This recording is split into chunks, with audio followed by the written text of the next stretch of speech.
Heit ekki Atli, ég man nú ekki hvað hann heitir meira. Hann var hérna slaufaður og ég man sko að þetta var ótrúlega einkennilegt mál og þetta var eitt af þessum svona MeToo-málum út af því að það var sko ótilgreindir atburðir sem áttu að hafa átt sér stað frá ótilgreindum aðilum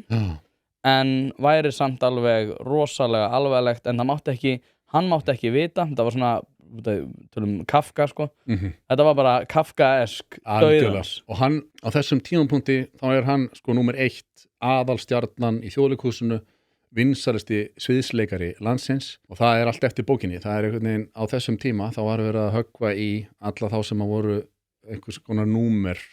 stóðu einhvers staðar á palli skilur af því að þessi hópur hann hafði ununa því að rífa niður og sjá þá sem að gengur vel fara á trínið sko. Og þess vegna þetta var þessi þáttur í þessu MeToo Vogue rugli sem að gengur út á það að það þessi fróun bara í að sjá hluti eyðilaga sko. Bara tortímingarafl sem að fólk fær einhverja fróun út úr að verða vitni að